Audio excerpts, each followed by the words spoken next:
Sometimes the people who are supposed to have your back are the ones holding the knife. My name is Esther Woods, and I learned this lesson the hard way when my own brother destroyed not just my car, but nearly my entire future, and then had the audacity to tell me it was my fault for trusting him in the first place. What started as a simple favor between siblings spiraled into a legal nightmare that would test everything I thought I knew about family, responsibility, and standing up for myself. This is the story of how losing my car taught me to find my voice, and how sometimes the worst betrayal can become the catalyst for the best transformation of your life. Before we jump back in, tell us where you're tuning in from, and if this story touches you, make sure you're subscribed, because tomorrow I've saved something extra special for you. Esther Woods had always been the responsible one. At 24, she was the sister who paid her bills on time, the daughter who called home every Sunday, and the employee who arrived 15 minutes early to her job at Morrison Associates law firm in downtown Portland, Oregon. Her 2019 Honda Civic might not have been flashy, but it was hers, completely paid off after 3 years of careful budgeting and weekend shifts at a local coffee shop. The silver sedan represented more than transportation. It was freedom, independence, and proof that she could handle adult life without anyone's help. Every month when she didn't have a car payment, Esther felt a small surge of pride. While her friends complained about their monthly obligations, she was already saving for a down payment on a small condo. Her morning routine was sacred. Wake up at 6:30 a.m., coffee and toast while catching up on emails, then a peaceful 20-minute drive to work listening to true crime podcasts. She loved those quiet moments before the chaos of legal documentation and client calls consumed her day. The Civic's interior still smelled faintly of the vanilla air freshener she'd hung from the rearview mirror, and she kept the car meticulously clean. No fast food wrappers, no water bottles rolling around the floor. Marcus Woods, her 26-year-old brother, was Esther's complete opposite. Where she saved, he spent. Where she planned, he improvised. Where she took responsibility, he found excuses. Their parents, Linda and Robert Woods, had always enabled Marcus's behavior with a mixture of worry and misguided love. He'll figure it out eventually, their mother would say whenever Marcus lost another job or got evicted from another apartment. Currently between jobs, again, Marcus was staying in their parents' basement in suburban Hillsborough, an arrangement that was supposed to be temporary but had stretched into its 4th month. He borrowed money for groceries, used their Wi-Fi for endless gaming sessions, and contributed nothing to household expenses. Esther had watched this pattern repeat since high school. Marcus would mess up, their parents would bail him out, and he'd promise to do better without ever actually changing. The Tuesday that changed everything started like any other. Esther was reviewing contract amendments when her phone buzzed with a text from Marcus. "Hey sis, huge favor. Need to borrow your car for a job interview this afternoon. Dad's truck is in the shop, and Mom needs her car. Please, this could be the break I need." Esther stared at the message, her instincts immediately warning her against it. Marcus had a suspended license from unpaid speeding tickets, something their parents didn't know. He'd mentioned it to her in passing months ago, asking her not to tell them because he didn't want another lecture. She'd assumed he'd handled it by now, but knowing Marcus, he probably hadn't. Her phone buzzed again. "I know what you're thinking, but I got the license thing sorted out last week. I'm legal to drive now. I swear on Mom's lasagna recipe."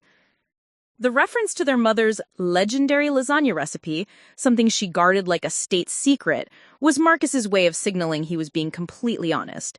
It was a sibling code they'd used since childhood. Despite her reservations, Esther felt herself softening. Maybe this really was Marcus's chance to turn things around. "What company? Where's the interview?" she texted back. "Northwest Digital Solutions. It's a tech startup in Beaverton, marketing coordinator position. Real corporate job with benefits and everything. Interviews at 3 p.m. Esther Googled the company quickly. Northwest Digital Solutions appeared legitimate. Professional website, real address, actual job listings. The marketing coordinator position was indeed posted on their careers page, posted just 3 days ago. Maybe Marcus was finally taking steps toward a real career. Fine, but I need it back by 6. I have plans tonight. She didn't really have plans, but she wanted to set a clear boundary. You're the best. I'll pick it up at lunchtime and have it back by 5:30. Promise. Against her better judgment, Esther agreed to meet Marcus at the downtown parking garage where she kept her car during work hours. The monthly parking pass cost her $180, but it was worth it for the security and convenience. As she rode the elevator down at noon, she found herself hoping, really hoping, that this interview would be the turning point Marcus needed. Marcus was waiting by the entrance, looking unusually put together in a button-down shirt and khakis their mother obviously ironed for him. His hair was combed, his shoes were clean, and he even carried a letter portfolio that looked suspiciously new. "Wow, you actually look professional," Esther said, fishing her keys from her purse. "I told you, this is different. I'm done screwing around." Marcus's expression was more serious than she'd seen in months. "I know you don't trust me, and I get it. I haven't exactly given you reasons to. But I'm changing, Esther. I'm tired of being the family disappointment." The vulnerability in his voice caught her off guard. Marcus rarely admitted his failure so directly. Usually he deflected with humor or blamed circumstances beyond his control. "Just be careful with her, okay? She's not just a car to me." "I know. I'll treat her like she's made of glass." Marcus pocketed the keys and gave her an awkward side hug. "Thank you for believing in me." As Esther watched her silver Civic disappear into Portland traffic, she tried to ignore the knot forming in her stomach. She'd done the right thing, hadn't she? Family supported family. Brothers and sisters helped each other out. This was what loving siblings did. The afternoon dragged by as Esther found herself checking her phone every few minutes. No news was good news, she told herself. Marcus was probably sitting in the interview right now, impressing some HR manager with his charm and enthusiasm. Maybe he'd even get the job. Maybe this would be the story they'd laugh about at family dinners years from now, the time Aunt Esther's car loan helped Uncle Marcus get his life together. At 5:45 p.m., her phone rang. Unknown number with a local area code. "Miss Woods? This is Officer Jennifer Martinez with the Portland Police Bureau. I'm calling about a vehicle registered to you, a 2019 Honda Civic. License plate number..." The world tilted sideways as Officer Martinez explained that Esther's car had been involved in a serious accident on Highway 26 near the Sylvan exit. The driver, who identified himself as Marcus Woods, had been speeding in the right lane when he attempted to merge left without checking his blind spot. He'd sideswiped a family minivan, causing both vehicles to spin out of control. The other vehicle rolled twice before coming to rest in the median, Officer Martinez continued in her professional, matter-of-fact tone. The family of 4 inside was transported to OHSU Hospital, 2 children, ages 6 and 9. The parents are in stable condition, but the children are still being evaluated. Esther's legs gave out, and she sank into her desk chair. Will they be okay? It's too early to know the extent of their injuries. Your brother is also at the hospital with a concussion and possible internal bleeding. The accident is still under investigation, but preliminary evidence suggests he was driving well above the speed limit and may have been using his phone at the time of impact. The phone slipped from Esther's numb fingers. Her car, her reliable, safe, properly maintained car, had nearly killed a family. Marcus was in the hospital. There were children involved. Children who might be seriously hurt because her brother had been reckless with something she'd entrusted him to. She called Marcus's phone repeatedly, but it went straight to voicemail. She tried her parents, but got no answer there either. Finally, she grabbed her purse and rushed to catch the Max light rail toward the hospital, her mind racing with questions and possibilities she didn't want to consider. At OHSU, the emergency room was a maze of worried families and exhausted medical staff. After 20 minutes of navigating bureaucracy and privacy policies, Esther finally found Marcus in a curtained-off area of the trauma bay. He was conscious but groggy, with a bandage around his head and an IV drip in his arm. "Esther," he said when he saw her, his voice slightly slurred. "Thank God you're here. This is so messed up. I don't know what happened. One minute I'm driving to the interview, and the next minute I'm spinning across 3 lanes of traffic." The police said you were speeding and using your phone. Marcus's expression shifted from relief to defensiveness. I wasn't speeding that much. Everyone speeds on 26. And I wasn't texting. I was using GPS to make sure I didn't miss the exit. That's not the same thing. Marcus, there are children in this hospital because of what you did with my car. Look, I feel terrible about that family, okay? But accidents happen. That's why people have insurance. Speaking of which, your insurance should cover everything. That's what you pay those premiums for, right? The casual way he dismissed the severity of the situation, the way he immediately shifted responsibility to her insurance policy, sent a chill down Esther's spine. This wasn't the remorseful, changed man that had hugged her goodbye 6 hours ago. Marcus, do you understand what happened today? Your reckless driving nearly killed 4 people. My car is probably totaled. And you're talking about this like it's a minor inconvenience. Hey, I'm the one with a concussion here, Marcus snapped as his true colors emerged as the shock wore off. And honestly, if you didn't want something like this to happen, you shouldn't have let me your car in the first place. You knew I was a risky driver. Esther stared at her brother in disbelief. Are you seriously blaming me right now? I'm not blaming you. I'm just saying you made a choice to lend it to me. Actions have consequences, and you knew the risks when you handing over those keys. The betrayal hit her like a physical blow. This was the person she'd worried about, supported, and bailed out countless times. This was the brother she trusted with her most important possession because she believed in his potential for change. And now, lying in a hospital bed after destroying her car and endangering innocent lives, he had the audacity to suggest it was her fault for trusting him? You're unbelievable, Esther whispered, backing toward the curtain. I trusted you. I believed you when you said you were changing. Look, we can argue about this later, Marcus said dismissively. Right now, you need to call your insurance company and get the claim started. The sooner you file, the sooner we can all move on from this mess. As Esther walked away from her brother's hospital bed, she realized that the accident hadn't revealed Marcus's true character. It had simply stripped away the pretense she'd allowed herself to believe. The responsible sister who always cleaned up everyone else's messes was about to face the biggest challenge of her life. And this time, she'd be facing it alone. Preparing and narrating this story took us a lot of time, so if you are enjoying it, subscribe to our channel. It means a lot to us. Now, back to the story. The next morning, Esther sat in her cramped studio apartment, staring at the business card Officer Martinez had given her the night before. The reality of her situation was beginning to sink in like cold water seeping through concrete. Her car was totaled, her brother was facing potential criminal charges, and somewhere across town, 2 children were waking up in hospital beds because of a decision she'd made at lunchtime yesterday. She'd barely slept, replaying every detail of that final conversation with Marcus, the way he'd casually suggested she call her insurance company, as if destroyed property was the worst outcome of his recklessness. The complete absence of genuine remorse in his voice when he mentioned the injured family. Most disturbing of all was his immediate pivot to making this her responsibility. You shouldn't have lent me your car. Esther had always prided herself on being the family problem solver. When Marcus got evicted, she'd helped him move. When he needed money for groceries, she'd Venmo'd him $40. When their parents worried about his future, she'd been the one reassuring them that he'd eventually mature.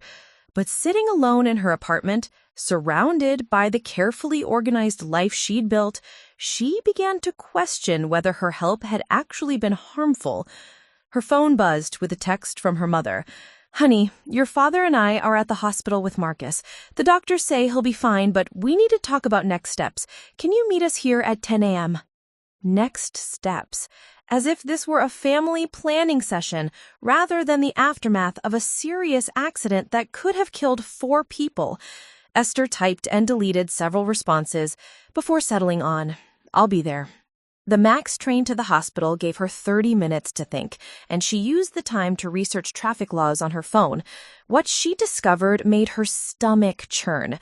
Oregon had strict penalties for reckless driving, especially when it resulted in injury to others. Marcus could face up to a year in jail and thousands in fines. But more importantly, she learned that as the vehicle owner, she could potentially be held financially responsible for damages that exceeded her insurance coverage. Her insurance policy, which she'd always considered adequate, suddenly seemed woefully insufficient. The medical bills alone for a family of 4 could easily reach 6 figures. The property damage to the minivan, the highway repairs, the lost wages. The numbers began to blur together as she scrolled through legal websites explaining owner liability. At the hospital, she found her parents in the waiting room outside Marcus's room. Her mother, Linda, was clutching a coffee cup with both hands, her usually perfect makeup smudged from crying. Her father, Robert, sat rigid in the uncomfortable plastic chair, staring at his phone without really seeing it. "Esther, thank goodness," Linda said, standing to embrace her daughter. "This whole situation is just terrible. Marcus feels so guilty about everything." The word guilty struck Esther as odd, considering her brother's attitude the night before. "How is he this morning?" "Much better," Robert said, looking up from his phone. "The concussion isn't as severe as they initially thought. They're releasing him this afternoon." "What about the family in the other car?" Her parents exchanged a glance that Esther didn't like. "The children are still being monitored," Linda said carefully, "but the doctors are optimistic." "Mom, what aren't you telling me?" Robert sighed heavily. "The little girl, she's 9, has a spinal injury. They don't know yet if there will be permanent damage." The waiting room seemed to tilt around Esther. A 9-year-old girl might never walk normally again because her brother had been speeding while distracted. Because Esther had handed him her keys and trusted him to be responsible. "There's something else," Linda continued. "Marcus's license, it wasn't actually reinstated, like he told you. He's been driving without a valid license for 3 months." The betrayal cut deeper this time. Not only had Marcus lied to her, but their parents had known and said nothing. "You knew?" "We found out this morning when the police ran his information. We had no idea he'd told you otherwise." "But you knew his license was suspended." "We thought he was taking the bus to job interviews," Linda said weakly. "We didn't know he was still driving." Esther realized she was surrounded by a family of people who had perfected the art of willful ignorance. They knew Marcus was irresponsible, but they chose not to ask hard questions because the answers might require them to take difficult actions. "I need to see him." Marcus's room was private, a small mercy their father's insurance had covered. He was sitting up in bed, looking remarkably normal, except for the white bandage wrapped around his forehead. When he saw Esther, his expression immediately became defensive. "Before you start lecturing me, I want you to know that I've been thinking about this all night, and I still think you share some responsibility here." Esther blinked slowly, wondering if the concussion had affected his ability to process reality. "Excuse me?" "You knew I had a history of accidents. You knew I'd lost my license before.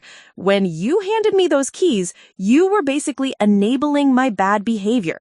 Marcus shifted in the hospital bed, warming to his argument.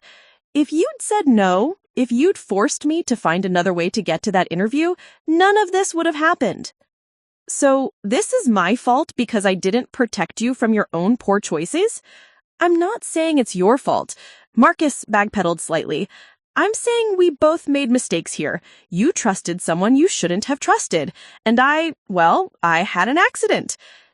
The casual way he referred to devastating a family as having an accident crystallized something in Esther's mind. This wasn't a conversation between 2 adults taking responsibility for their actions. This was a master manipulator trying to redistribute blame to avoid consequences. "Marcus, there's a 9-year-old girl in this hospital who might never walk properly again because of your reckless driving. And I feel terrible about that," he said, but his tone suggested he felt more inconvenienced than remorseful. "But beating myself up isn't going to help her. What we need to focus on now is damage control." "Damage control?"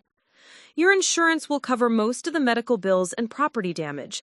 Dad's already called his lawyer friend to see about minimizing my legal exposure. And honestly, if that family tries to sue us for more than what insurance covers, we can probably argue contributory negligence." Esther stared at her brother, seeing him clearly for perhaps the first time in her life. Contributory negligence? The dad was probably speeding too. Everyone speeds on 26. And maybe their car seats weren't properly installed, or they weren't wearing seatbelts correctly. There's always some way to shift partial blame in these situations. The callousness of his calculation stunned her. Marcus wasn't thinking about the injured children or the trauma he'd caused. He was strategizing ways to minimize his accountability, and he expected her to be a willing participant in this scheme. "You lied to me about your license," Esther said quietly. "I stretched the truth a little. I was planning to get it reinstated before the interview. You've been driving illegally for months." "Lots of people drive with suspended licenses. It's not like I was drunk or anything." "You were speeding and using your phone." "I was following GPS directions. That's not the same as texting." Every response was a deflection, an excuse, a reason why his actions weren't really his fault. Esther recognized the pattern because she'd watched him deploy it their entire lives. The difference was that this time, his refusal to accept responsibility wasn't just about a lost job or unpaid rent. This time, children were hurt. "I need to go," she said, heading toward the door. "Esther, wait!" Marcus's voice took on a pleading tone. "I know you're upset, but we're family. We stick together, right? You're not going to abandon me over this." She paused with her hand on the door handle. "I'm not abandoning you, Marcus, but I'm not going to pretend this is anyone's fault but yours." "That's easy for you to say. You're not the one facing jail time." The self-pity in his voice was the final straw. "You're right. I'm not facing jail time, but I am facing the financial consequences of your actions. I'm facing the knowledge that my car nearly killed a family. I'm facing the reality that my own brother thinks I'm partially responsible for his crimes. They're not crimes, Yes, they are." Esther's voice was steadier than she felt. "Driving without a license is a crime. Reckless driving is a crime. And when those crimes result in injury to others, there are consequences." She left the hospital with her parents calling after her, asking her to wait, to discuss this as a family, to not make any rash decisions. But for the first time in her adult life, Esther wasn't interested in family consensus. She was interested in truth. On the train ride home, she called her insurance company and was connected to a claims adjuster named Patricia Hendricks. Patricia's voice was professionally sympathetic as she explained that Esther's policy would indeed cover the medical expenses and property damage, up to her policy limits. But those limits, which had seemed generous when she'd purchased the policy, suddenly looked inadequate against the reality of intensive medical care for spinal injuries. "What happens if the bills exceed my coverage?" Esther asked. "Well, the injured parties could pursue additional compensation through a civil lawsuit. They could potentially go after your personal assets, savings, future wages, that sort of thing." Esther's carefully constructed financial stability, which had taken her years to build, could disappear overnight because of her brother's 15-minute drive to a job interview he'd probably made up. But as she rode the train through downtown Portland, watching the city pass by outside the windows, she realized something unexpected was happening. Instead of being defeated by these revelations, she was beginning to feel angry. Not the helpless, turn-inward kind of anger she'd always felt when Marcus disappointed her, but a clean, clarifying anger that seemed to burn away years of accumulated frustration. Marcus expected her to share responsibility for his choices. Her parents expected her to forgive and forget because that's what families do. The insurance system expected her to accept financial ruin as collateral damage from someone else's recklessness. But what if she didn't accept any of that? What if, instead of being the family problem solver who quietly absorbed everyone else's consequences, she became the person who demanded accountability? For the first time since Officer Martinez's phone call, Esther Woods smiled.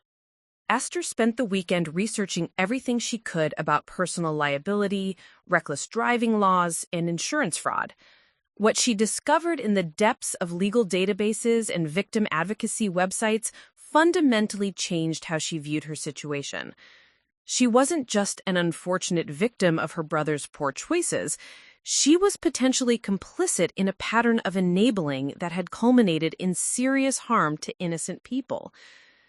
The turning point came Sunday evening when she found a news article about the accident buried on page 6 of the Oregonian's online edition. Family of 4 hospitalized after Highway 26 collision. The article was brief and clinical, mentioning that the driver of the striking vehicle was unlicensed and may have been distracted. But it included one detail that stopped Esther cold. The injured family's last name was Morrison. Morrison, as in Morrison Associates, the law firm where she'd worked for the past 2 years. Esther's hands trembled as she cross-referenced the hospital records she'd glimpsed with the firm's employee directory. There it was. David Morrison, senior partner, emergency contact listed as his wife, Sarah Morrison. 2 children, Emma, age 9, and Jake, age 6. Her boss's family. The children she'd sent holiday cards to. The wife she'd made small talk with at the firm's annual barbecue. Marcus hadn't just injured random strangers. He'd destroyed the family of the man who signed Esther's paychecks, who'd mentored her, who'd talked about promoting her to paralegal next year. Monday morning at Morrison Associates felt like walking through a minefield. David Morrison's office was dark, his assistant explaining to concerned clients that he was taking emergency family leave. The whispered conversations in the break room painted a grim picture. Emma Morrison was facing multiple surgeries, Jake was having nightmares and panic attacks, and Sarah Morrison hadn't left the hospital since the accident. Esther sat at her desk, staring at case files she couldn't concentrate on, knowing she held information that could help her colleagues understand why their beloved boss was suddenly absent. But revealing her connection to the accident would mean admitting that her family was responsible for their collective misery. At lunch, she found herself walking to the hospital instead of the usual sandwich shop. She didn't have a plan, just a compulsion to see the damage Marcus had caused with her car, her trust, her willingness to believe in his promises of change. The pediatric ICU was a fortress of security and privacy policies, but Esther's law firm identification and claim of being a colleague got her as far as the family waiting area. There, slumped in a chair beside a vending machine, was Sarah Morrison. Esther almost turned around. Sarah looked exhausted, her usually immaculate hair pulled back in a messy ponytail, her clothes wrinkled from sleeping in hospital chairs. But something about the woman's isolation, the way she sat apart from the other families, staring at nothing, compelled Esther forward. "Mrs. Morrison? I'm Esther Woods from your husband's firm. I heard about the accident." Sarah looked up with eyes that were red-rimmed but alert. "Esther! Yes, David mentions you often. He says you're one of the brightest associates they have." The praise felt like acid in Esther's stomach. "How are the children?" "Emma's having her 3rd surgery tomorrow morning. They're trying to repair some damage to her vertebrae." Sarah's voice is steady, but her hands shook as she reached for a cup of cold coffee. "Jake is physically fine, but he keeps asking why the other driver was in such a hurry. He can't understand why someone would drive so dangerously with families on the road." Each word was a knife twist. Esther wanted to confess everything, to fall to her knees and beg forgiveness, to promise that her family would pay for every medical bill and therapy session. Instead, she heard herself saying, "Is there anything the firm can do? Any way we can help? David doesn't want to burden anyone at work with this. He keeps saying it's just bad luck, wrong place at the wrong time. But between you and me, I don't think it was just bad luck. The police said the other driver was unlicensed and speeding. Someone that reckless doesn't accidentally hurt people. They choose to endanger others by getting behind the wheel when they shouldn't." The conversation continued for another 10 minutes, with Sarah sharing details about Emma's injuries, Jake's trauma therapy, and the financial stress of extended hospital stays. When Esther finally excused herself, she felt hollowed out, as if someone had scooped out her insides and left only guilt behind. That evening, her phone rang with a call from her father. "Esther, we need to discuss strategy as a family," Robert said without preamble. "I've been talking to Jim Patterson. You remember him from the golf club. He's a defense attorney, and he says we need to present a united front." "What kind of united front?" "Marcus is going to plead not guilty to the reckless driving charge. Jim thinks we can argue that the other driver was partially at fault. Maybe he was speeding too, or following too closely. But for that to work, everyone needs to stick to the same story." Esther felt something cold settle in her chest. What story? That Marcus was driving carefully, following all traffic laws, when the other vehicle suddenly changed lanes without signaling. It's their word against his, and Marcus is family. Dad, there were multiple witnesses. The police report says Marcus was going 20 over the speed limit. Police reports can be challenged. Witnesses can be mistaken. The important thing is that we protect our family. Robert's voice took on the authoritative tone he'd used when she was a child. "I know this is difficult, but sometimes we have to make hard choices to protect the people we love." "What about protecting the people Marcus hurt?" "That's what insurance is for, Esther. We're not responsible for making that family whole. The insurance company is. Our responsibility is to our own family." The call ended with Robert assuming she would participate in this fabricated defense strategy. But as Esther sat in her apartment that night, she realized her father was asking her to become an active participant in a lie that would further victimize the Morrison family. She thought about Emma Morrison, facing multiple spinal surgeries at age 9. She thought about Jake Morrison, too traumatized to understand why someone had chosen to drive recklessly on the same road as his family. She thought about Sarah Morrison, sleeping in hospital chairs and trying to hold her family together while dealing with the financial and emotional aftermath of Marcus's choices. Then she thought about her own family. Marcus, who still insisted the accident wasn't entirely his fault, her parents, who were willing to lie under oath to protect him from consequences, and herself, who had spent years enabling this dysfunction by always being the responsible one who cleaned up everyone else's messes. Tuesday morning, Esther made a decision that would change everything. She called Patricia Hendricks at the insurance company first. "I need to amend my statement about the accident," she said. "There are some things I didn't mention initially." Patricia sounded confused. "What kind of things, Ms. Woods?" "My brother lied to me about having a valid license. He's been driving illegally for months, and my parents knew about it. I have text messages where he admits to speeding regularly, and I have reason to believe he was planning to lie about the circumstances of the accident." There was a long pause. "Ms. Woods, are you sure you want to put this on the record? This information could impact your coverage determination." "I'm sure." Her next call was to the district attorney's office. She explained that she had information relevant to the case against Marcus Woods and was willing to provide testimony if needed. Her final call was to David Morrison's direct line at the law firm. When he answered, his voice was hoarse with exhaustion. "Mr. Morrison, this is Esther. I need to tell you something about the accident, and I need to do it now before I lose my nerve." The confession took 15 minutes. She told him about lending Marcus the car, about his lies regarding his license, about her family's plan to fabricate a defense strategy. She told him about the text messages she had saved, the conversations she had overheard, the pattern of irresponsibility she had enabled by always bailing Marcus out of consequences. When she finished, there was silence on the other end of the line. "Esther," David finally said, "do you understand what you're risking by telling me this?" "I understand that your daughter might never walk normally again because I trusted someone I shouldn't have trusted. I understand that your son is having nightmares because my family prioritizes avoiding consequences over taking responsibility. And I understand that if I stay silent, I become as guilty as the person who was driving. Your brother will face serious charges now.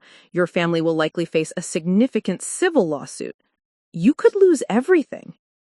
Esther looked around her carefully organized apartment at the life she had built through years of responsible choices and careful planning. All of it could disappear because of one decision to trust her brother. But she realized that losing her possessions wasn't the worst possible outcome. Losing her integrity was. Mr. Morrison, I'd rather lose everything I own than know I helped my family escape accountability for hurting yours. When she hung up the phone, Esther felt lighter than she had in days. She'd crossed a line that couldn't be uncrossed, made a choice that would have permanent consequences. Her family would see this as the ultimate betrayal, but for the first time in her adult life, she was more concerned with doing what was right than with keeping the peace. The old Esther would have found a way to minimize the damage, to compromise, to find a solution that made everyone at least partially happy. But that version of herself had died in a hospital corridor when her brother looked her in the eye and blamed her for her crimes. The new Esther was just being born, and she was ready for the fight of her life. The immediate aftermath of Esther's decision to come forward was swift and brittle. Within 24 hours of her confession to David Morrison, 3 things happened that would reshape her entire world. Her family disowned her. The district attorney's office reopened Marcus's case with enhanced charges, and Patricia Hendricks from the insurance company called to inform her that her coverage might be voided due to material misrepresentation during the claims process. But something unexpected also happened. For the first time in years, Esther slept soundly. Wednesday morning brought a furious phone call from her mother. "How could you do this to your own family?" Linda's voice was raw with betrayal. "Marcus is your brother. We raised you better than this." "You raised me to tell the truth and take responsibility for my actions," Esther replied calmly. "That's exactly what I'm doing. You're destroying his life over an accident. He made a mistake, but people make mistakes. That's what forgiveness is for." "Mom, this wasn't a mistake. Mistakes happen when you're trying to do the right thing, but something goes wrong. Marcus made a series of deliberate choices to drive without a license, to speed, to use his phone while driving, to lie to me about his license status, and then to blame me for the consequences. Those aren't mistakes, they're choices." The call ended with Linda saying words that cut deeper than Esther expected. "Don't bother coming to Sunday dinner anymore. We can't have someone in our home who would betray family like this." Thursday brought a meeting with Detective Sarah Chen, the investigating officer who had taken over the case from Officer Martinez. Detective Chen was a woman in her 40s with sharp eyes and a no-nonsense demeanor that reminded Esther of her law school professors. "Ms. Woods, your testimony has provided us with crucial evidence," Detective Chen said, spreading out copies of text messages and phone records across the conference table. "Your brother's pattern of reckless driving, combined with his deliberate deception about his license status, supports charges of vehicular assault rather than just reckless driving." Esther had researched vehicular assault charges during her sleepless nights. It was a felony that could carry up to 5 years in prison. "What happens now?" "We're building a comprehensive case. Your willingness to testify about his history, his lies to you, and your family's plan to fabricate a defense strategy has been invaluable. But I need you to understand, this is going to get difficult. Defense attorneys often try to discredit family members who testify against defendants. They'll argue you have ulterior motives." "What kind of ulterior motives?" "They might claim you're trying to shift blame away from yourself as the vehicle owner, or that you're hoping to reduce your civil liability by making your brother look worse. Your family will likely support these arguments." The thought of Marcus's attorney painting her as a vindictive sister trying to escape responsibility stung, but not as much as she'd expected. "Detective Chen, I've already lost my family over this. My career might be over too, since I told my boss that my brother injured his children. What more can they take from me?" Detective Chen's expression softened slightly. "There's something else. The Morrison family has specifically requested to meet with you." Esther's stomach dropped. "They want to meet with me?" David Morrison approached the prosecution's office. He said he wants to understand how this happened, and he wants to hear directly from you about your brother's history. It's unusual, but victim impact meetings aren't unheard of. The meeting was scheduled for Friday afternoon at the district attorney's office. Esther spent Thursday night preparing not by rehearsing what she would say, but by steeling herself for what she might hear. She'd been living with abstract guilt, knowing that she'd contributed to their suffering, but hearing directly from the Morrison family about how Marcus's choices had affected their daily lives would make that suffering concrete and personal. Friday arrived, gray and drizzly, typical Portland weather that matched Esther's mood as she walked into the government building downtown. The conference room was smaller than she'd expected, with fluorescent lighting that made everyone look slightly sickly. David Morrison was already there, along with his wife Sarah and a woman Esther didn't recognize, who introduced herself as the family's victim advocate. David Morrison looked like he had aged 5 years in the past week. His usually sharp business attire was rumpled, and there were dark circles under his eyes that spoke of hospital vigils and sleepless nights. "Esther," he said, standing to shake her hand, "thank you for agreeing to this meeting. Mr. Morrison, I can't begin to express how sorry I am. I know that's inadequate, but—" "Actually," Sarah Morrison interrupted gently, "we didn't ask this meeting to hear apologies. We wanted to understand something." Esther sat across from them, her hands folded in her lap. "What do you want to understand?" "Why you came forward," David said. "Your brother is family. Your parents clearly expected you to protect him. You could have stayed silent, and we never would have known about his history or your family's plan to fabricate a defense strategy. Why did you choose to tell the truth when it would hurt people you love?" The question caught Esther off guard. She'd expected anger, accusations, demands for financial restitution.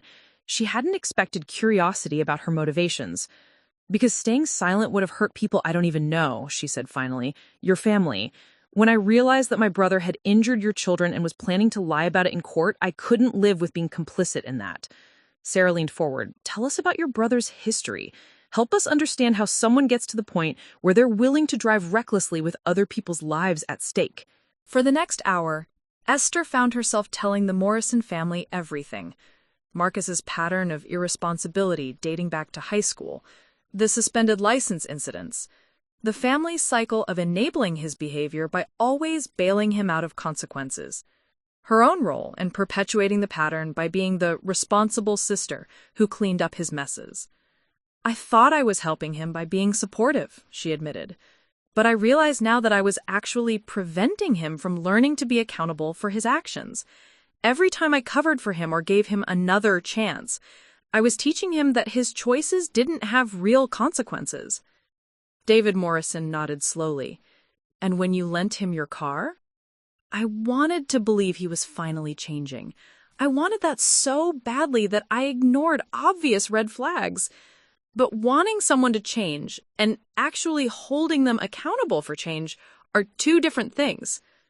The victim advocate, who had been quietly taking notes, spoke up. "Ms. Woods, what you're describing is a pattern we see often in families dealing with substance abuse or chronic irresponsibility. The family members who think they're helping are often the ones making the problem worse by removing natural consequences." After the formal meeting ended, Sarah Morrison asked to speak with Esther privately.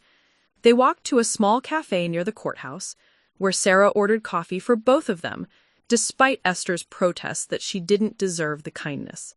"I need you to know something," Sarah said once they were seated. "Emma asked about you." "About me?" "She knows that the car that hit us belonged to a woman, and that woman's brother was driving. She's 9, but she's smart. She wanted to know if you were sad about what happened." Esther felt tears threatening for the first time since the accident. "What did you tell her?" "I told her that you were very sad, and that you were trying to make sure the right thing happened even though it was hard for you." Sarah stirred her coffee thoughtfully. "She said she hoped you wouldn't feel too bad because it wasn't really your fault." The generosity of forgiveness from a 9-year-old girl facing multiple surgeries was almost too much to bear. "Mrs. Morrison, I don't deserve that." "Maybe not, but Emma's forgiveness isn't about what you deserve. It's about what kind of person she chooses to be. And honestly, your willingness to testify against your own family is giving us something invaluable." "What's that?" "Hope that justice actually means something. Hope that people will choose to do the right thing even when it costs them everything." Sarah reached across the table and squeezed Esther's hand. "You can't undo what your brother did to our family. but you can make sure it means something. That evening, Esther sat in her apartment surrounded by legal documents, insurance forms, and testimonial notes. Her phone had been silent all day. No calls from her parents, no texts from Marcus, no contact from the extended family who had clearly chosen sides in this conflict. But for the first time since the accident, she felt like she was building something instead of just trying to prevent further collapse. She was building a case for justice, a foundation for accountability, and a new version of herself that could look at hard truths without flinching. The old Esther had been defined by her relationships: the dutiful daughter, the supportive sister, the reliable employee. This new version was being defined by her principles. And while it was terrifying to exist without the familiar structure of family approval, it was also liberating. Tomorrow would bring new challenges: meetings with prosecutors, preparations for Marcus's upcoming arraignment, and the beginning of what would likely be a lengthy legal process. But tonight, Esther Woods felt something she hadn't experienced in years: pride in her own courage. She was no longer the woman who lent her car to an unlicensed driver because she wanted to believe in second chances. She was becoming the woman who would testify in court about uncomfortable truths because she believed in justice more than she believed in keeping the peace. And for the first time in her adult life, that felt like enough. 3 weeks after Esther's decision to testify against Marcus, her carefully reconstructed world began to crumble in ways she hadn't anticipated. The crisis started with an unexpected visitor: Marcus's defense attorney, Jonathan Pierce, a slick corporate lawyer their father had hired despite the family's mounting financial strain. Pierce arrived at Esther's apartment on a Tuesday evening, uninvited and unannounced. He was younger than she'd expected, probably early 30s, with an expensive suit and the kind of confident smile that immediately put her on guard. "Ms. Woods, I hope you don't mind the intrusion, but I think we need to have a conversation about your upcoming testimony," he said, settling into her living room as if he'd been invited. "I don't think we should be talking without the prosecutor present," Esther replied, remaining standing near the door. "Oh, this isn't about legal strategy. This is about protecting yourself." Pierce opened a leather portfolio and extracted several documents. "I've been investigating your relationship with your brother, and I've discovered some things that concern me." He spread the papers across her coffee table like playing cards: bank statements, credit reports, employment records, all with her name on them. Esther's pulse quickened as she recognized documents she'd never authorized anyone to access. "How did you get these?" "Public records mostly, some from your insurance company. They're surprisingly cooperative when you explain that you're trying to protect their policyholder from making statements that could void her coverage." Pierce's smile never wavered. "What's interesting is the pattern that emerges when you look at your financial history alongside your brother's history." Esther moved closer to examine the documents, her legal training kicking in, despite her anxiety. What she saw made her stomach drop. Pierce had somehow obtained records showing every time she'd helped Marcus financially over the past 5 years: rent payments, car repairs, loan payoffs, even grocery money. The amounts added up to nearly $20,000. "This is private information. You had no right." "What I have here is evidence of a long-standing financial relationship between you and your brother, evidence that suggests your decision to testify against him might not be motivated by justice, but by a desire to recover money he owes you." The implication hit her like a physical blow. "You're suggesting I'm testifying against Marcus for money?" "I'm suggesting that a jury might see it that way. Sister loans brother thousands of dollars over several years. Brother can't pay it back. Sister gets angry and decides to destroy his life in court. It's a compelling narrative." Pierce pulled out another document, a promissory note with Marcus's signature dated 6 months ago. "Your brother was actually trying to formalize his debt to you. He wanted to make regular payments, show you he was serious about paying you back, but you refused to accept the arrangement." Esther stared at the document, recognizing Marcus's handwriting, but having no memory of this conversation. "This is fake. We never discussed a promissory note." "Are you sure?" "Because your brother remembers it very clearly. He says you told him that money wasn't important, that family was more important than financial arrangements. But then, when he had the accident, suddenly you wanted revenge for all those unpaid loans." The manipulation was sophisticated and terrifying. Pierce was building a narrative that painted her as a vindictive creditor rather than a principled witness. She could already imagine how this would play in court. The bitter sister who helped her brother for years and then turned on him when she realized she'd never get her money back. "Mr. Pierce, I think you should leave." "Of course, but before I go, there's one more thing you should know." Pierce's expression became almost sympathetic. "The Morrison family has filed a civil lawsuit against both of you and your brother for $12 million. The number hit her like a physical blow. $12 million? Emma Morrison's spinal injuries will require ongoing medical care for the rest of her life. Physical therapy, adaptive equipment, potential home modifications, lost earning capacity. It adds up quickly. And since you're the vehicle owner, you're jointly liable for the full amount." Pierce let this sink in before continuing. "Now, your insurance will cover the first $300,000, but that leaves you personally responsible for $11.7 million, unless you can demonstrate that you weren't negligent in lending your vehicle to an unlicensed driver." "How would I demonstrate that?" "By testifying that your brother deceived you about his license status, that you had no reason to suspect he was unfit to drive, and that his actions were completely contrary to his usual careful behavior." Pierce's smile returned. "Essentially, by supporting the defense strategy instead of undermining it." The lawyer gathered his documents and stood to leave. "Think about it, Ms. Woods. You can maintain your moral high ground and face financial ruin, or you can protect yourself and your family. Justice is a luxury most people can't afford." After Pierce left, Esther sat alone in her apartment, staring at the coffee table where he'd spread out her financial life like evidence at a crime scene. The lawsuit documents he'd left behind were real. She could tell from the official court seals and filing stamps. $12 million in damages, with her listed as a co-defendant alongside Marcus? Her phone buzzed with a text from an unknown number. "Saw Pierce leaving your building. Hope he didn't upset you too much. M." Marcus was having her watched? The realization sent a chill down her spine. Her own brother? Or more likely his attorney, was monitoring her movements, tracking her visitors, gathering intelligence about her daily life? The next morning brought another shock. Patricia Hendricks from the insurance company called with news that made Esther's hands shake. "Miss Woods, after reviewing your testimony to law enforcement, we've determined that you may have been negligent in lending your vehicle to an unlicensed driver.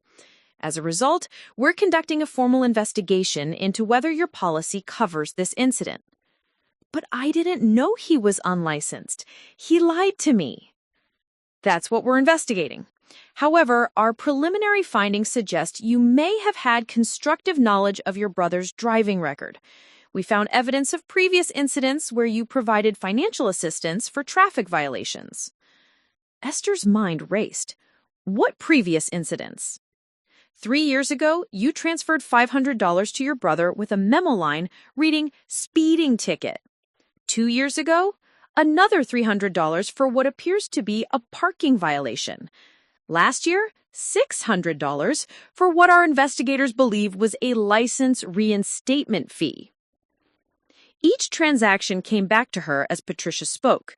She had helped Marcus pay those fines, but she'd never connected them to a pattern of dangerous driving. She'd seen them as isolated incidents, not evidence of ongoing recklessness. Based on this pattern, our legal team believes you had reason to know that your brother was a high-risk driver. Lending your vehicle to someone you knew had a history of traffic violations could void your coverage under the negligent entrustment clause. So you're saying I have no insurance coverage at all? We're saying it's under review. Until the investigation is complete, we're suspending all claim payments. If we determine that coverage is void, you'll be personally responsible for all damages, medical bills, property damage, and any civil judgments.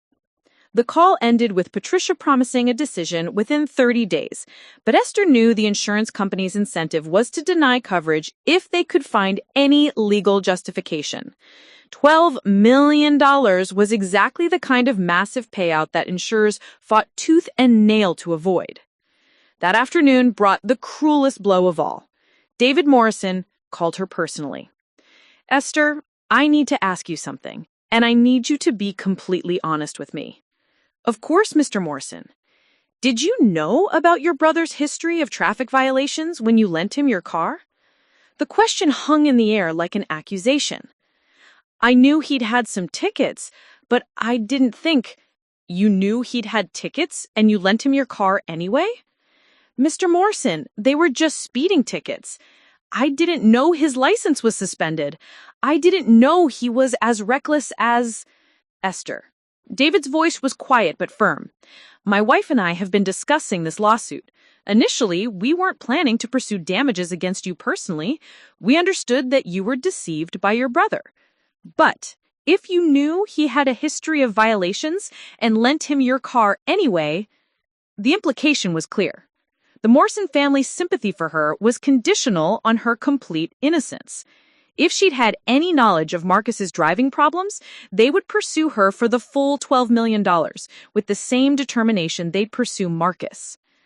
"Mr. Morrison, I swear to you, I never thought those old tickets made him dangerous. If I had believed for 1 second that he would hurt your family—" "The problem is that it doesn't matter what you believed. It matters what you knew and what you should have done with that knowledge." The call ended with David promising to discuss the matter with his attorneys. Esther hung up feeling like she'd lost her only ally in this nightmare. That evening, she received one final blow, an email from the prosecutor's office informing her that Marcus's defense team had filed a motion to exclude her testimony on the grounds that she was a biased witness with financial motivations to see Marcus convicted. In the span of 48 hours, Esther had gone from being a principled whistleblower to being a potential co-conspirator facing financial ruin. Her insurance company was abandoning her, the Morrison family was reconsidering their support, and her own brother was using her years of financial help as evidence of ulterior motives. She sat in her apartment that night, surrounded by legal documents and financial statements, wondering if Jonathan Pierce had been right. Was justice really a luxury she couldn't afford? Had her decision to do the right thing been the worst mistake of her life? For the first time since deciding to testify against Marcus, Esther Woods questioned whether she had the strength to see this through. The forces arrayed against her seemed insurmountable, and the cost of standing up for her principles might be everything she'd worked her entire adult life to build. The old Esther would have found a way to compromise, to find middle ground that satisfied everyone. But as she looked at the court documents scattered across her coffee table, she realized that middle ground no longer existed. She was either going to fight for what was right, or she was going to surrender to what was expedient. Tomorrow would determine which version of herself would survive this battle. The breakthrough came from an unexpected source, Emma Morrison herself. Esther had been drowning in legal documentation for 3 days, trying to find some precedent or loophole that might save her from financial ruin, when her doorbell rang at 9 p.m. on Friday night. Through the peephole, she saw Sarah Morrison standing in the hallway, but she wasn't alone. Beside her, leaning heavily on forearm crutches, was a small girl with dark hair and determined eyes. "Mrs. Morrison?" Esther opened the door, confused. "What are you doing here? How did you get my address?" "David gave it to me," Sarah said. "Emma insisted on coming. She has something she wants to tell you." Emma Morrison looked older than her 9 years, probably a side effect of spending weeks in hospitals and facing adult realities no child should have to confront. But her voice was clear and steady when she spoke. "Miss Woods, I heard my parents talking about the lawsuit, and I think they're making a mistake." Esther knelt down to Emma's eye level, her heart breaking at the sight of the child's medical equipment. "Emma, you don't need to worry about grown-up problems like lawsuits." "But I do need to worry about fairness," Emma replied with the seriousness that reminded Esther why David Morrison was such an effective attorney. His daughter had inherited his logical mind. "My mom told me that you helped the police understand what really happened, even though it meant your family would be angry with you. That's called integrity." Sarah Morrison looked uncomfortable. "Emma, we've talked about this. Sometimes situations are more complicated than they first appear." "Mom, stop." Emma's voice was gentle but firm. "I know you and Dad are scared about money for my medical bills, but taking money from Miss Woods won't make my back better. It will just make a good person poor for trying to help someone." The conversation was interrupted by Esther's phone ringing. Detective Chen's name appeared on the screen. "Miss Woods, I need you to come to the station immediately. We've had a development in your brother's case that you need to know about." An hour later, Esther sat in the same conference room where she'd first given her statement, but this time she wasn't alone. Sarah Morrison had insisted on coming, and Emma had refused to be left in the car. Detective Chen looked grim as she spread new documents across the table. "Miss Woods, we've been investigating your brother's activities on the day of the accident, and we've discovered something significant. The job interview he claimed to be attending, it never existed." Esther stared at the detective, not immediately comprehending. "What do you mean it never existed?" "We contacted Northwest Digital Solutions. They have no record of scheduling an interview with Marcus Woods. In fact, they filled the marketing coordinator position 2 weeks before the accident. The job posting your brother showed you was from their website, but he never actually applied." The revelation hit Esther like a physical blow. So, where was he going? Detective Chen consulted her notes. Cell phone records show he was in contact with someone named Tyler Brennan throughout the morning of the accident. Brennan is a known associate from your brother's past. They served time together for check fraud 5 years ago. Sarah Morrison leaned forward. "What does that mean?" "It means Marcus Woods borrowed his sister's car under false pretenses to meet with a convicted felon, not to attend a legitimate job interview.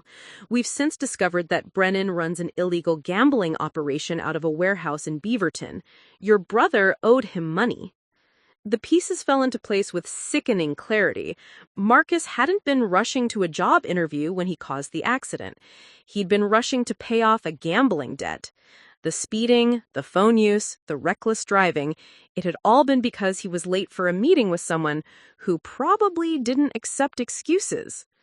"There's more," Detective Chen continued.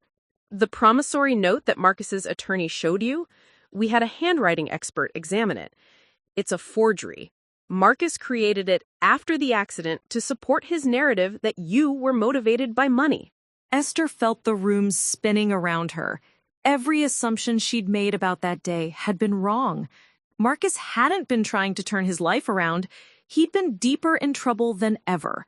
The job interview story had been a complete fabrication, designed to manipulate her sympathy and get access to her car. "Ms. Woods," Detective Chin said gently, "this changes everything about your culpability in this case. You weren't negligent in lending your car to your brother. You were the victim of an elaborate deception." Emma Morrison spoke up from her chair beside her mother. "Does this mean Ms. Woods won't have to pay the lawsuit money?"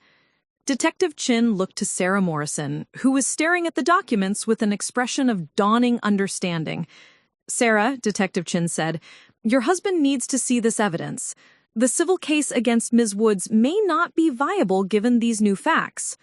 But Sarah wasn't looking at the legal documents anymore. She was looking at Esther, who had begun to cry. Not from sadness, but from the overwhelming relief of vindication. "Esther," Sarah said quietly, "I owe you an apology. We all do."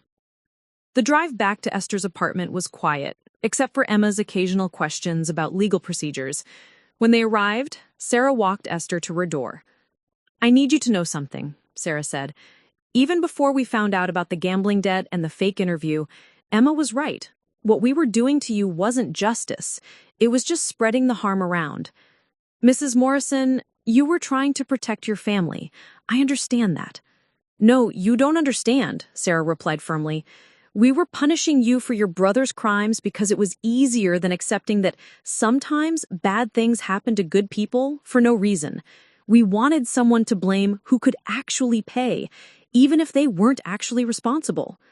That evening, alone in her apartment for the first time in weeks without the weight of impending financial ruin, Esther reflected on what she'd learned, not just about Marcus's deception, but about herself. She'd spent years believing that her family dysfunction was somehow her fault, that if she just tried harder or gave more support or had better boundaries, she could fix the people she loved. But Marcus's elaborate deception proved that some people couldn't be fixed because they didn't want to be fixed. They wanted enablers, not accountability. The old Esther would have found a way to feel guilty about this revelation. She would have wondered if she'd pushed Marcus toward illegal gambling by not giving him enough money, or if she had been too trusting, or if she should have somehow known he was lying. But the new Esther, the one who had been forged in the fire of this crisis, understood something different. She wasn't responsible for Marcus's choices, but she was responsible for her own. And her choice to tell the truth, even when it seemed like it might destroy her, had been the right one. Her phone buzzed with a text from Detective Chin. Prosecutor wants to meet Monday. Your testimony will be crucial for the enhanced charges. Are you ready?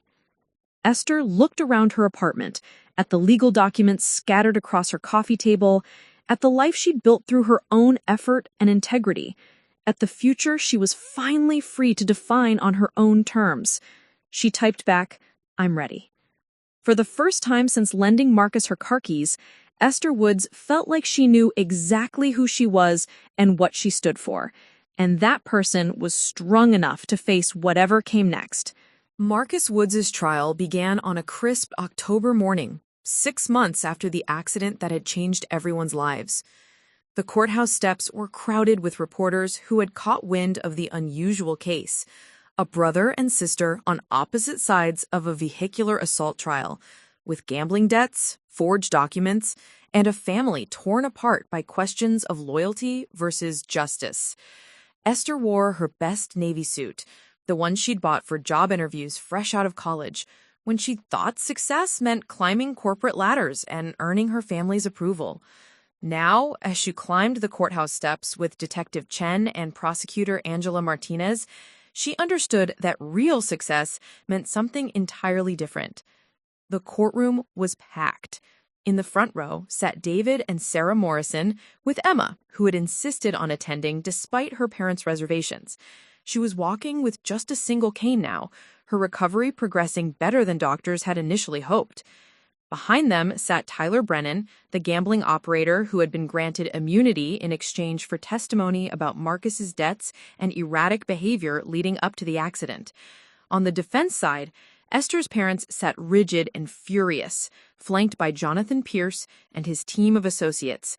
They hadn't spoken to Esther since her testimony to police had led to enhanced charges against Marcus. Linda Woods glared at her daughter with eyes that held no recognition, no familial warmth, only betrayal and disgust. Marcus himself looked smaller than Esther remembered, wearing an ill-fitting suit and the defeated expression of someone who had finally run out of people to blame. When their eyes met across the courtroom, he didn't look angry anymore. He looked lost. Prosecutor Martinez's opening statement painted a clear picture of reckless endangerment, deception, and complete disregard for public safety. She detailed Marcus's suspended license, his mounting gambling debts, his fake job interview story, and his attempt to manipulate his own sister into providing false testimony. Ladies and gentlemen of the jury, this case is about a man who put innocent families at risk to solve problems of his own making and then blamed everyone but himself when those choices resulted in tragedy. Defense attorney Pierce's opening statement was more desperate than confident. With the forged promissory note exposed and the gambling debts proven, he fell back on arguing that Marcus hadn't intended to hurt anyone, that the accident was the result of poor judgment rather than criminal recklessness. My client made mistakes, Pierce admitted, But making mistakes while under extreme financial pressure doesn't make someone a criminal. It makes them human.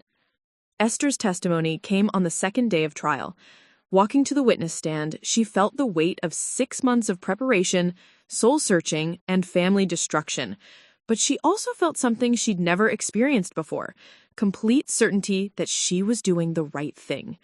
Martinez guided her through the chronology of events with methodical precision. Esther testified about Marcus's history of irresponsibility, the lies he told about his license status, the fake job interview, and the family's plan to fabricate a defense strategy. Ms. Woods, why did you decide to come forward with this information, knowing it would result in serious charges against your brother? Esther looked at Marcus, then at Emma Morrison, then back at the jury. Because silence would have made me complicit in a lie that further victimized people who had already suffered enough. My brother made choices that hurt innocent children, and then he tried to escape accountability for those choices. I couldn't live with helping him do that. Pierce's cross-examination was aggressive but ineffective. He tried to paint Esther as vindictive, but the evidence of Marcus's deception was too overwhelming. He tried to suggest she was motivated by money, but the gambling debts and forged promissory note demolished that narrative. Finally, he tried to argue that family loyalty should have superseded her duty to tell the truth. Ms. Woods, don't you believe that family members should protect each other? I believe family members should help each other become better people. Covering up crimes and enabling destructive behavior isn't protection, it's harm disguised as love. But your testimony will likely send your brother to prison. My brother's choices put him in this courtroom. My testimony is just ensuring that those choices have honest consequences. The trial continued for 3 more days, with Tyler Brennan testifying about Marcus's gambling debts and increasingly desperate behavior, medical experts detailing Emma Morrison's injuries, and traffic reconstruction specialists explaining exactly how Marcus's reckless driving had caused the crash. Marcus took the stand in his own defense on the final day, and it was painful to watch. He tried to portray himself as a victim of circumstances, a man who had made poor choices under pressure, but who never intended to hurt anyone. But under Martinez's cross-examination, his history of lies and manipulation became impossible to ignore. Mr. Woods, when you texted your sister about needing her car for a job interview, was that true? I was planning to go to an interview after I met with Tyler. Mr. Woods, you've already admitted that no interview was scheduled. Are you lying to this jury right now? I'm not lying, You're just what, Mr. Woods? Making another excuse? Blaming someone else? Avoiding responsibility like you've done your entire adult life? Pierce objected, but the damage was done. Marcus's credibility was destroyed, and with it, any hope of a lenient verdict. The jury deliberated for less than 4 hours. When they returned, the 4 women stood and delivered guilty verdicts on all counts: vehicular assault, reckless driving, driving without a license, and insurance fraud related to the forged promissory note. Judge Patricia Sullivan sentenced Marcus to 4 years in state prison with the possibility of parole after 2 years, contingent on completing substance abuse and financial responsibility programs. She also ordered him to pay full restitution to the Morrison family, though everyone knew he had no means to do so. Mr. Woods, Judge Sullivan said before imposing sentence, your actions on the day of this accident endangered innocent lives, and then you compounded that harm by lying, manipulating family members, and attempting to defraud the insurance system. The court hopes that you will use your time in prison to develop the accountability and integrity that have been absent from your decision-making. As the bailiff led Marcus away in handcuffs, he looked back at Esther one final time. She expected to see anger or accusation in his eyes, but instead she saw something that looked almost like gratitude. For the first time in his life, Marcus Woods was facing real consequences for his actions. And maybe, just maybe, that would be the beginning of real change. Outside the courthouse, Emma Morrison approached Esther with her parents trailing behind. Miss Woods, I have something for you, Emma said, pulling a handmade card from her backpack. It was decorated with crayon drawings of scales representing justice and a simple message, "Thank you for being brave." Emma, you don't need to thank me, Esther said, kneeling down to the girl's level. Yes, I do. Because of you, I know that grown-ups sometimes do the right thing even when it's really hard. That makes me feel safer in the world. David Morrison shook Esther's hand. The firm would like you to consider coming back if you're interested. We could use someone with your integrity in our victim advocacy department. Sarah Morrison hugged her gently. Marcus isn't the only one whose life changed because of this accident. You discovered something about yourself that you might never have found otherwise. 3 months later, Esther received a letter from Marcus in prison. It was the first contact she'd had with any family member since the trial. Esther, it began, I've been in therapy here, and I'm starting to understand things I never wanted to look at before. You were right to testify against me. You were the only person who loved me enough to stop enabling my lies. I don't know if I'll ever be able to make things right with the Morrison family, but maybe I can start by making things right with myself. Thank you for showing me what real accountability looks like. I hope someday I can be brave enough to choose truth over convenience the way you did. Love, Marcus. Esther kept the letter on her refrigerator, not because she'd forgiven Marcus for everything he'd put her through, but because it represented something she'd never seen from him before: genuine self-reflection and accountability. A year after the trial, Esther Woods stood in the same law firm where she'd worked when this nightmare began, but now as the director of victim advocacy services. Her office walls were covered in thank you cards from families she'd helped navigate the legal system, photos from the self-defense classes she taught on weekends, and a framed newspaper article about her testimony that had been titled "The Sister Who Chose Justice." She'd built a new life defined not by her relationships or other people's approval, but by her own principles and courage. She discovered that the person she'd always been, responsible, ethical, caring, was strong enough to stand alone when standing together meant compromising her integrity. Some evenings, she still felt the ache of family loss. She missed her parents' Sunday dinners and her mother's lasagna recipe that Marcus had sworn on so casually. But she'd also learned that family isn't just about blood relations. It's about people who challenge you to be your best self, who support your growth rather than your dysfunction, and who choose love that builds rather than love that enables. Esther Woods had lost a family that expected her to prioritize loyalty over truth, but she'd gained something far more valuable: unshakable confidence in her own moral compass, and the knowledge that she could trust herself to do the right thing, even when the cost was everything she thought she wanted. And in the end, that turned out to be worth more than all the family approval in the world. Up next, you've got 2 more standout stories right on your screen. If this one hits the mark, you won't want to pass these up. Just click and check them out. And don't forget to like, subscribe, and turn on the notification bell so you don't miss any upload from us.